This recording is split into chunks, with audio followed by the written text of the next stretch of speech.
Hey everybody, welcome back to my channel. Drew here. Today I've got some open chord hacks that are going to instantly make you sound pro. So for all of these little open chord hacks, I'm going to be using the one chord progression, irrespective of key. So it's going to be a 1, 5, 6 minor, 4, just to show you the variance in sound that you can get. So in the key of C, those chords would normally be C, F, so either be that cumbersome bar chord that everybody hates, or the F open chord, which everybody hates, followed by a 6, which is an A minor, followed by a G. So if I play that chord progression, it's going to sound like this.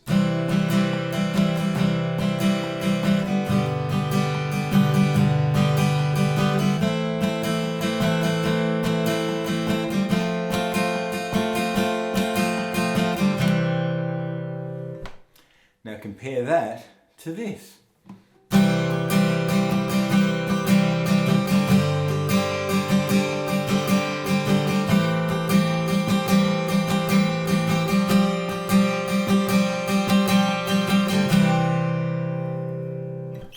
So instantly you could hear there we've got a much more connected sound and probably a little bit more of a modern sound.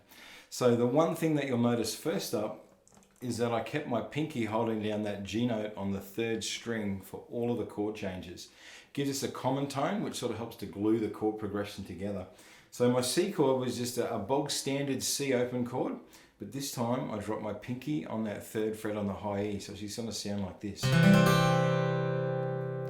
Now for my G chord, or the 5 chord in the key of C, I simply took off my middle finger and my 3rd finger, and I put my 3rd finger down on the G note on the low E string on the 3rd fret. I kept my 1st finger on that C note, which gives us a G suspended sound. And because I've omitted that 3rd on the A string, it just gives it a much more open sort of a tone. Beautiful. For A minor, I actually played an A minor 7. So for this guy, once again, I'm leaving my pinky and my 1st finger where they are. And this time I take my 2nd finger, or my middle finger, and I put it on the 2nd fret of the D string where it would normally be. I leave the G string open, which gives us an A minor 7, and once again I've got that doubled up an octave with my pinky on the 3rd fret. Gives us a nice big full sounding A minor 7 chord. Last chord is F. It's the chord that most beginning students absolutely hate, whether it's trying to play the 4-string version, trying to get that little 2-finger bar there, or if they have to learn full bar chords. I haven't met anybody who enjoys it, let's put it that way. So for our F chord, we're going to leave our pinky on the 3rd fret of the high E string.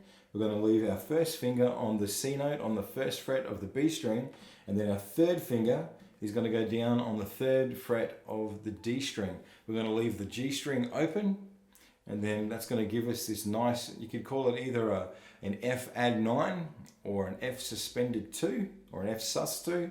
Doesn't really matter what you want to call it from that perspective. Just gives you a real nice open sounding F chord. You don't have to struggle with that bar like most people have hassles with when they're first learning it. If you really want to get clever, you can grab your thumb and grab the F note on the low E string on the 1st fret. And I'm muting the A string for that one. So it's going to give us a nice connected 1, 5, 6 minor 4 progression in the key of C.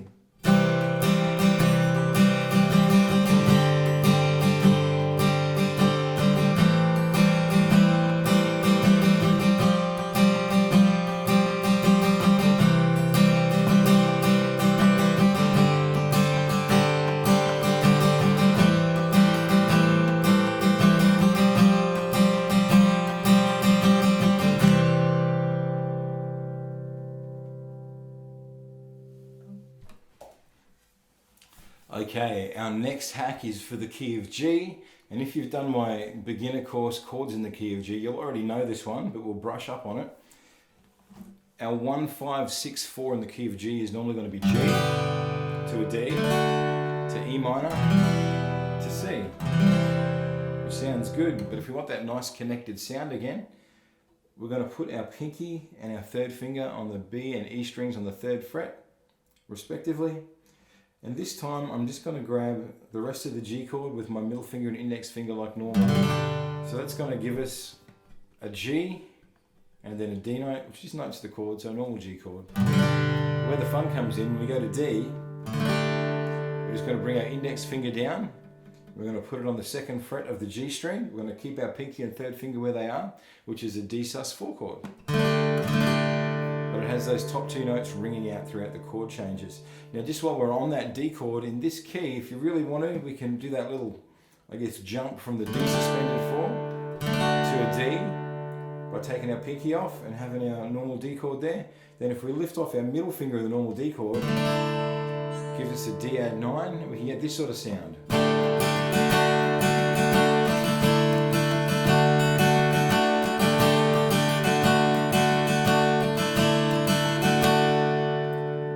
Real slow with that guy. Pinky down, pinky up, lift your middle finger off. And then back, put your middle finger down for a normal D chord. Cool little sound. Now E minor, once again, I'm leaving my pinky, my 3rd finger on the 3rd fret on the B and E strings. I just play a normal E minor chord with my 1st and middle fingers. Which gives us a nice E minor 7. And then last of all, for our 4 chord or our C, leave those 2 fingers where they are, don't move them.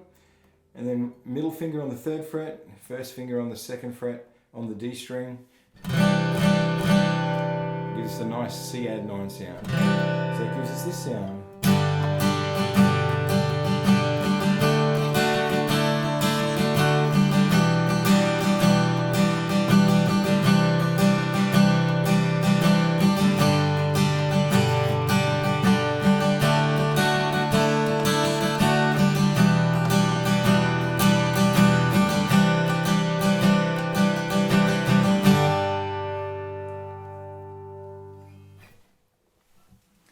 Okay, and for our 3rd hack, this is for the key of E. There's a whole bunch of fun stuff we can do with the key of E. So if we were going to play that chord progression normally, we'd have to use bar chords. So we play our 1, 5, 6 minor 4 progression like this.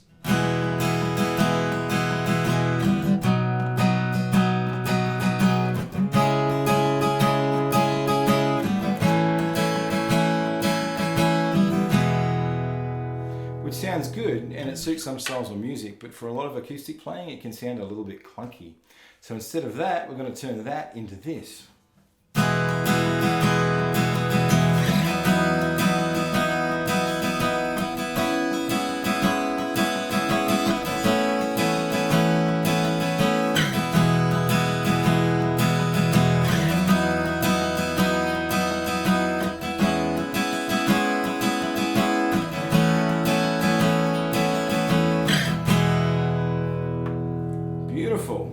So now we've got those open strings ringing out in all of the chords, and even better, we really only need 1 chord shape, just slightly modified for the minor chord. So to do this little hack, we're going to take our normal open E major chord, which is open E, open B, 1st finger on the 1st fret of the G string, 3rd finger on the 2nd fret of the D string, 2nd finger on the 2nd fret of the A string, and the low E string open. Now what we're going to do to get our 5 chord, which in this case is going to be a B, we're actually going to take that shape, and we're going to slide the shape all the way up here so that our 2nd and 3rd fingers are actually up on the 9th fret.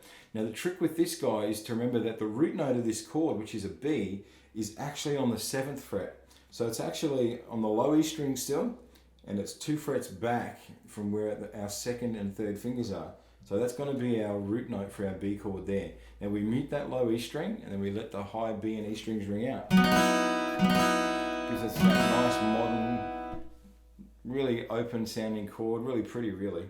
To get our 6 minor chord, we're going to move 2 frets higher, but we're going to refinger it so that instead of using our 2nd finger and our 3rd finger, we're going to use our 3rd finger and our pinky, and then with our 1st finger, we're actually going to go back 1 fret. So that note on the D string is our 3rd, or it's our major 3rd. So obviously in a C sharp minor chord, you want that to be a flat 3. So we're going to flatten that note by moving it down from the 10th fret to the 9th fret. It's going to give us this sound. Once again, you don't want to play that low E note. I tend to mute it with the top of my finger, or sometimes I'll let my middle finger touch it. That gives us our minor chord. And then to get our 4 chord, which is an A, once again, it's that E major shape. Now, a lot of the times for this, I'll refinger it so that I play the chord shape with instead of my 2nd, 3rd, and 1st, with my 3rd pinky, or 3rd, 4th, and 2nd fingers. Okay, so remember with this guy, my root note is always 2 frets lower than where my 3rd finger and my pinky are. So my root note's an A, which is on the 5th fret of the low E string, which means my 3rd finger is on the 7th fret. Cool. That gives us our 4 chord. So the whole chord progression again.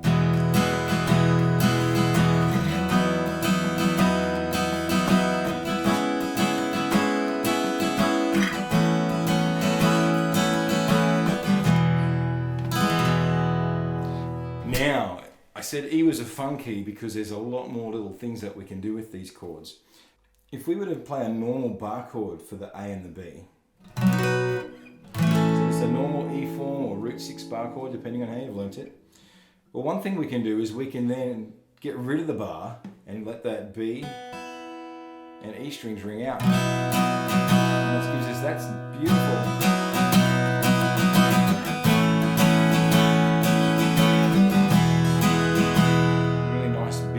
Sound for those chords. Or another variant that I like to use a lot is for this guy, for my B chord, I'll actually have my 2nd finger up here on the 8th fret of the G string. I'll have my 3rd finger on the 9th fret of the D string, and then I'll put my index finger on the root note of the B, and I'll actually mute the A string.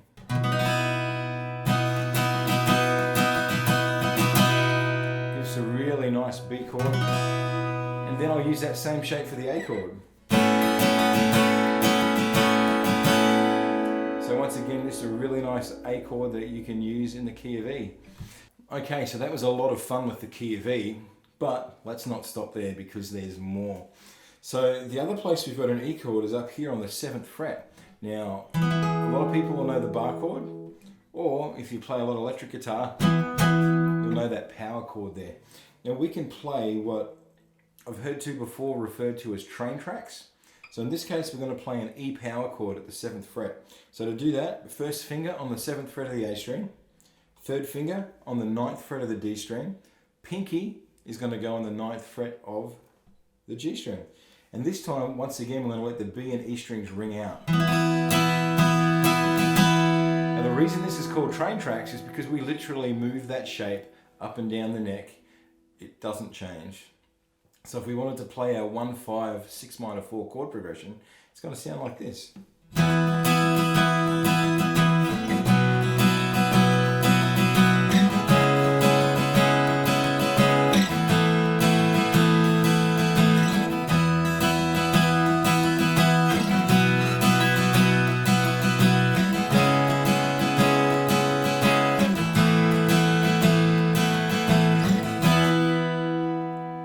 Beautiful, hey? So what I was doing there was we played E at the 7th fret. To get our 5 chord, I simply moved that same shape all the way down so that my index finger was on the 2nd fret. Once again, leaving that B and E string open. My 6th chord, which is a C sharp minor, just slide that up 2 frets up to the 4th fret, so your index finger's on the 4th fret. And then for my 4 chord, I just basically slid the progression up to the A position. And then we've got it. All those chords in the key of E. Lots of open strings ringing out. It sounds nice and smooth and connected. Absolutely gorgeous. So one last little hack for us, which can make that little train track sound even better, is oftentimes for the 5 chord, you'll see a 5/7, or in this case, it'd be a B/D sharp. So that's a B chord with a D sharp in the bass. So what we can do to get that chord, if you hold down that E chord shape, the power chord with the open string, what we're actually going to do with this guy is we're going to put our middle finger 1 fret behind where your pinky is, and we're going to take our pinky off. So our middle finger is going to be on the G string on the 8th fret. Then we take our index finger and we move it down 1 fret so that it's on that D sharp on the 6th fret of the A string. Let those strings ring out. Now this can be a bit of an awkward chord to play, but if you practice it, you'll get it after a little while. It just takes a little bit of work and let your fingers stretch and get accustomed to the sound. But if we put it in the context of our chord progression, it's going to sound like this.